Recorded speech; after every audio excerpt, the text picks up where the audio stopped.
ताल्लुकात नई बुलंदियों पर पहुंच गए। अमरीकी सदर डोनाल्ड ट्रंप ने एक बार फिर प्राइम मिनिस्टर शहबाज शरीफ और फील्ड मार्शल सैयद आसिम मुनीर की तारीफों के पुल बांधे हैं। अमरीकी सदर ने एक बार फिर पाक भारत जंग रुकवाने का क्रेडिट भी लिया, पाकिस्तानी क़यादत को बेहतरीन फाइटर करार दे दिया है। तो दूसरी तरफ पाक अमरीका तिजारती मुआहदे के तहत पहली मरतबा सबसे बड़ा बहरी जहाज़ अमरीकी खाम तेल लेकर पाकिस्तान पहुँच गया।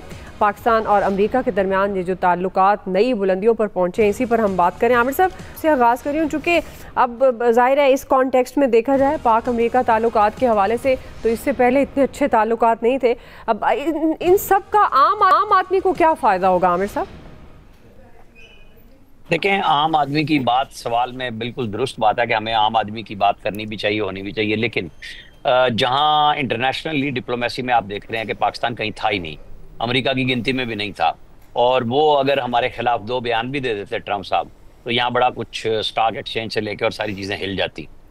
यहाँ मुस्तहकम हो रहा है मामला, चीज़ें बेहतर हो रही हैं, क्योंकि आपको दुनिया में रहना भी है ना, कि आपको कोई पूछ भी रहा है। हम जंग जीतते हैं, अब दहशतगर्दी के खिलाफ हमेशा से आगे रहे। हमने कुलभूषण पकड़ा, किसी ने एक मुल्क ने नहीं मजम्मत की कि ये इंडिया ने क्या काम किया। और सदर ट्रंप जो है उठते बैठते 6 तैयारे, फील्ड मार्शल, वजीर आजम, हर तरफ उन्होंने ये काम शुरू किया हुआ है। सुबह और शाम जिस मुल्क में वो इस एशिया के खित्ते में मौजूद हैं, वो प्राइम मिनिस्टर का और फील्ड मार्शल का नाम लेते हैं। तो नंबर 1 तो ये फायदा है कि हमारे वो खिलाफ नहीं जा रहे, और इंडिया का नुकसान हो रहा है। इंडिया को सोचना पड़ रहा है कि वो अब बार बार कह रहे हैं कि आपने रशिया से तेल की जो उनकी खरीदारी थी वो खत्म कर दी है। हमारे ऊपर तो पहले ही सैंक्शंस, अगर वो 25 वो टैरिफ लगा देते तो मसला बन जाता। 19% पे आए हैं। हमें अपने मुकाबले में बैठे हुए दुश्मन को देखना है कि जैसे हम पहले सेगमेंट में बात कर रहे थे, जो पैसे इस बात पे इन्वेस्ट कर रहा है कि किसी भी सूरत में पाकिस्तान के खिलाफ एक्शन होने चाहिए, दहशतगर्दी बढ़े। ऐसे में अगर अमेरिका का सदर आपके लिए सिफारतकारी भी करे, गुफ्तगू भी करे, तो आपको तो एंगेज करना है ना। हम बेहतरीन जा रहे हैं, सऊदी अरब के साथ हमारा एक लॉन्ग टर्म जा रहा है, और अगले महीने के एंड पे उम्मीद है मोहम्मद बिन सलमान इस्लामाबाद आ रहे हैं, तो फिर वो चीजें एक नई जहत में दाखिल होंगी। हम कहते हैं, हम भी रोज कहते हैं कि जी 1 टका इन्वेस्टमेंट नहीं आई, लेकिन आपको कुछ तो माहौल बनाना है ना। जब आपने मुल्क को दुनिया में रखना है, साथ लेके चलना है, आप घर बैठ के भी नहीं कर सकते। आपके यहाँ पे वजीर आजम और वजीर खारजा थे जो निकलते ही नहीं थे अपने पाकिस्तान से। अब हम कहते हैं वजीर आजम साहब अपने दौरे पे मुल्क में आ गए हैं, लेकिन वो काम कर रहे हैं ना, जहाँ पे भी जा रहे हैं, कोई जाती दौरे पे तो नहीं जा रहे, लोगों से मिल रहे हैं, बात कर रहे हैं इंटरनेशनल फोरम पे। मेरे ख्याल में तो बेहतरी की बात है। जी आया साहब, दुआ हमारे दौर में ना एक कैसेट प्लेयर होता था, टेप रिकॉर्डर भी कहते थे हम, उसमें एक TDK की कैसेट लगा करती थी, तो वो बाज़मा ना फंस जाती थी किसी, वो मिसरा बार बार रिपीट होता था, तो लगता है कैसेट फंस गई है डोनाल्ड ट्रंप की। अच्छा, तैयारे बार बार वो कह रहे हैं गिराए साथ। अब कल उन्होंने वो खूबसूरत और नए भी डाला, उस पर जदीद भी डाल दिए, मतलब वो और ज्यादा वजाहत के साथ बता रहे हैं कि तैयारे किसके गिरे हैं और किसने गिराए हैं। तो ये तो मतलब वो बड़ी ज्यादती कर रहे हैं वो नरेंद्र मोदी के साथ, बार बार वो छेड़ना जो होता है ना, तो उसके बाद तारीफ भी करते हैं, हमारे प्राइम मिनिस्टर की भी बार बार तारीफ करते हैं, फील्ड मार्शल की भी करते हैं। मेरा ख्याल है अगर इतने ही ज्यादा दयालु हुए हैं ना इस वक्त डोनाल्ड ट्रंप, और इतने ही ज्यादा हमारे हुक्मरान उन्हें पसंद आए हुए हैं, तो मेरा ख्याल एक काम कर लेना चाहिए हमें ट्रंप से कहना चाहिए कि यार मसला कश्मीर भी ट्रंप साहब तुझे हल कराई दो वंस फॉर ऑल। ये इससे बड़ा क्रेडिट कोई नहीं आपका होगा, और ये आपने हल करा दिया तो फिर हम वहां धरना दे देंगे जाके, नोबेल पीस प्राइज अगर आपको नहीं मिलेगा हम छोड़ेंगे नहीं उनको। बस ये एक नेकी का काम आप जाते जाते कर दें, कोई फायदा तो हो यार ना ताल्लुकात और तारीफान, वरना तो कोई फायदा नहीं। सही जी इलियास साहब, बिल्कुल जी, इसी तरह है कि वो मोदी को, साथ में फ्रांस को, दुनिया भर को जहाँ भी जा रहे हैं वो बता रहे हैं पाकिस्तान के कर रहे हैं। तो ये इसका उस तभी फ़ायदा है, जैसे यहाँ साहब कह रहे हैं कि जब तक कुछ ना हमारे लिए कुछ करके जाएं, कुछ यानी कि इसके लिए है कि पाकिस्तान को पाकिस्तान की एक्सपोर्ट भी बढ़ा दें, पाकिस्तान को कुछ फ़ायदा दें, कश्मीर का मसला हल करें। ये बिल्कुल सूखी तारीफ़ों का फ़ायदा इतना नहीं जितना साथ में जब तक कुछ नहीं कुछ ताल्लुकात और नहीं बढ़ाएंगे जिसमें बिज़नेस का और दूसरे मामलात वगैरह।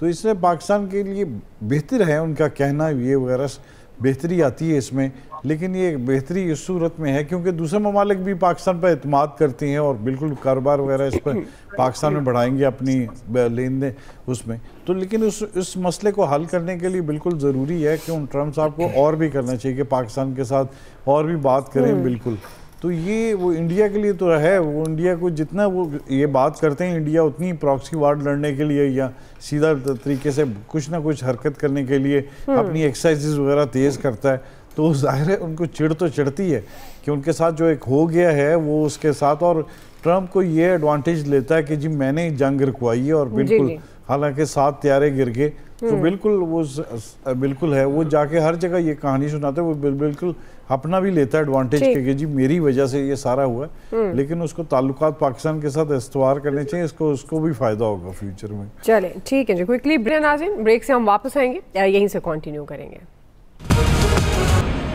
जी वेलकम बैक नाज़रीन। फैसल साहब, क्या इन ताल्लुकात का जो पाकिस्तान और अमेरिका के दरमियान है अवाम को फ़ायदा होगा? मेरा ख्याल है काफ़ी होगा, ताल्लुकात इतने काफ़ी हैं। बाद लोग होते हैं ना दोस्ती भी बुरी दुश्मनी भी बुरी, तो अमेरिका से ज़्यादा दोस्ती भी जो है ना वो फिर वो, और ये अमेरिका से ज़्यादा जो है ना बड़ी ट्रम्प से दोस्ती है, तो बड़ी इनकी दोस्ती और दुश्मनी जो है ना दोनों बुरी है। बस एक ख़ास हद तक की ताल्लुकात रहें तो अच्छा है, वरना ट्रम्प पर जिन जिन लोगों ने भी एहसानात किए हैं ना, तो ट्रम्प ने उनको जो है ना बख्शा नहीं है। एक सबसे बड़ी मिसाल तो एलन मस्क की है कि पूरी उन्होंने ट्रम्प की कैंपेन चलाई थी और उन्होंने उसका क्या जो है ना असर किया। लेकिन ट्रम्प जो एक काम बड़ा अच्छा कर रहा है, मोदी की चिड़ बना दी है ना, ये जो है ना ये कमाल हुआ है पूरे भारत में, जो ना मोदी को है ना लतीफ़ा बना दिया है कि जहाँ हाल मोदी निकलता भी होगा लोग पीछे से ट्रम्प की आवाज़ें जो है ना मारते होंगे। मतलब हर बयान में बोलता है 7 तैयारे गिरा दिए, 7 तैयारे गिरा दिए। मतलब मोदी को जितना गंदा ट्रम्प ने किया है दुनिया में, उसको वहाँ लेके चला गया है ट्रम्प मोदी को कि मोदी भारत से नहीं निकल पा रहा, महसूर कर दिया, कैद कर दिया भारत के अंदर। और जब उसका अपना एक ख्वाब था ना कि पाकिस्तान से जंग करके मैं आइंदा का इलेक्शन जीत लूंगा, जो बिहार का भी इलेक्शन आने वाला है वहाँ पे, तो बेचारा पता नहीं इलेक्शन में उसके साथ क्या होगा क्या नहीं होगा। लेकिन सारे ख्वाबों को मोदी ने जो है ना, वो एक तो पाकिस्तान ने उसकी दुर्गत बनाई भारत की, जी उसको जो रुसवाई का दाग दिया मोदी को अपना। लेकिन उसके बाद ये जो ट्रम्प जो काम कर रहा है ना, जल्दी में जो मिर्चें छिड़कने का, वो कमाल है वैसे। ये इस पे मोदी ट्रम्प की आप जितनों भी दाद देना वो कमाल है। वो मोहल्ले में पहले जमाने में कोई लड़का होता था ना, इसका राह चलता में भी आदमी उसका मजाक उड़ाते भी जाता था, हर गैदरिंग में एक ऐसा लड़का होता है। तो मोदी भी वो ऐसे ही लड़का बन गया, पूरी दुनिया में जो है ना ये मजाक बन गया मोदी। और इसमें सबसे बड़ा काम करता रहे बस, सही है। सबसे बड़ा हाथ ट्रम्प का है जी। नवीद साहब, हाँ ट्रम्प भी है।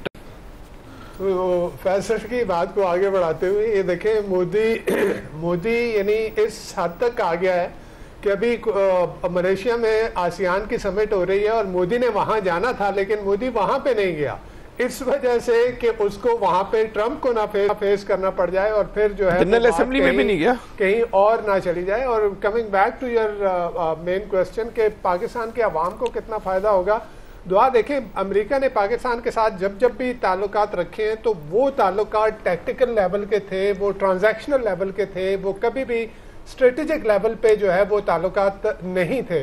अगर वो जुबानी कहा भी जा रहा था लेकिन वो स्ट्रेटेजिक लेवल पे नहीं थे। आप देखें, अगर वो जनरल ज़ियाउल हक के ज़माने में थे तो वो अफगान जिहाद को उस वक्त जो है वो उनका इंटरेस्ट था। फिर जनरल मुशर्रफ के ज़माने में अगर थे तो वो वॉर ऑन टेरर का उनका इंटरेस्ट था। अभी जो है, अभी ये मेरे ख्याल में एक ऐसी विंडो मिली है, क्योंकि वो जो वहाँ से इमदाद आ भी रही थी तो वो आम आवाम तक नहीं पहुँच रही थी। उसमें नो डाउट के गवर्नमेंट के खुद के हालात बेहतर हो रहे थे, लेकिन आम आवाम तक वो चीज़ नहीं पहुँच पा रही थी। इस दफ़ा मेरे ख्याल में ये पहली दफ़ा है कि अमेरिका ने जो इन्वेस्टमेंट की बात की है, वो जो माइन एंड मिनरल्स में इन्वेस्टमेंट की बात की है, जो ऑयल एक्सप्लोरेशन की बात की है, तो वो जो बातें कर रहा है, तो अगर उस लेवल पे वो चले जाते हैं तो ये 4 साल की, अगेन मैं ये कहूँगा कि ये विंडो है। क्योंकि अमेरिका की पिछली 6-7 एडमिनिस्ट्रेशन देख लें, उन्होंने सारी इन्वेस्टमेंट इंडिया के ऊपर कर रखी है। यहाँ पे लीडर लेवल के ऊपर इस वक्त आपको एक विंडो मिली हुई है 4 साल की। इस 4 साल में अगर आप किसी तरीके से इन ताल्लुकात को स्ट्रेटेजिक लेवल पे ले जाते हैं तो ये मेरे ख्याल में आपकी कामयाबी होगी।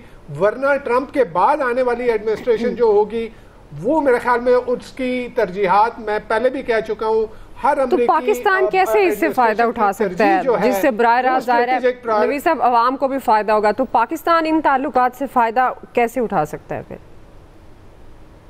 लेकिन दुआ मैंने कहा ना कि पहले जो थी वो टैक्टिकल लेवल पे जो भी हमारे पास आ रहा था, अमेरिका ने कभी इस तरह से इन्वेस्टमेंट लेवल पे, अभी जिस तरह से माइन एंड मिनरल सेक्टर में वो जो है वो इन्वेस्टमेंट की बात की जा रही है, ऑयल एक्सप्लोरेशन में वो बात की जा रही है, ट्रेड को बढ़ाने की बात की जा रही है, इससे नो डाउट अगर इन सेक्टर में वो इन्वेस्टमेंट करता है, बलूचिस्तान में इन्वेस्टमेंट आती है, तो उससे तो नो डाउट जो आम आवाम है उन तक, क्योंकि मईशत बेहतर होगी तो आम आवाम को उसका फायदा होगा। लेकिन अगेन मैंने ये कहा कि ये 4 साल की विंडो है, इसी विंडो को अगर हम पूरी तरह से टैप कर पाते हैं, हम अमेरिका को जो ताल्लुकात हैं उनको स्ट्रेटेजिक लेवल पे ले जाते हैं, ताकि अगली आने वाली जो एडमिनिस्ट्रेशन है उसके साथ भी वो चाहते ना चाहते हुए भी हमारे साथ जो ताल्लुकात हैं वो उस पे रखे जाएं।